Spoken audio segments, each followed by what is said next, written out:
Hello friends, I'm Doug Terrell. This is History and Comment for Monday, the 20th day of September.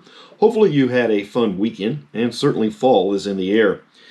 In 1519, Ferdinand Magellan departs southern Spain for a voyage to the East Indies, sailing west, well actually south across the Atlantic, and finds passage near the southern tip of South America that bears his name. Look on a map sometime.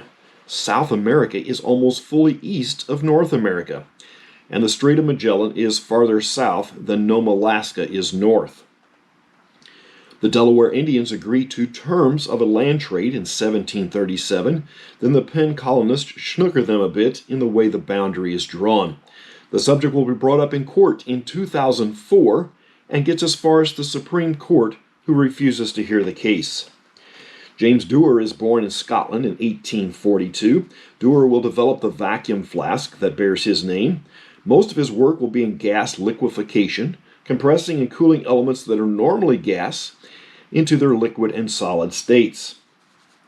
The 19-year-old Prince of Wales and future King of England, Edward VII, becomes the first Prince of Wales to tour North America and the United States in 1860.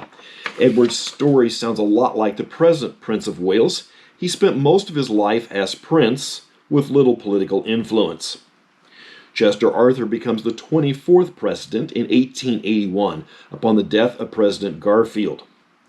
The White Star passenger line suffers the first in a string of bad fortune. The lead ship in their Olympic class of large passenger ships collides with a British warship in 1911. The HMS Olympic is a sister to the Titanic, which sinks on her maiden voyage a year later. It would be nice if even a single political struggle was clearly black and white, but I don't know of any. In 1920, the British claimed the high road in their ongoing struggle with the Irish. Now, the Irish Republican Army has not always acted in a noble way, but this time it's the British Army that's off the rails in the name of revenge. What do Rocky and Bullwinkle, Dudley Do-Right, Peabody and Sherman, George of the Jungle, Tom Slick, Super Chicken, and Captain Crunch all have in common? They were all produced or created by Jay Ward, who was born on this day in 1920. Myrtle Erisenberg is born in 1924. As a pop singer, she will top the charts in 1956 with the song The Wayward Wind. Of course, she used the stage name Gogi Grant. The first hurricane known to have originated in the Atlantic and crossed into the Pacific makes landfall in 1971.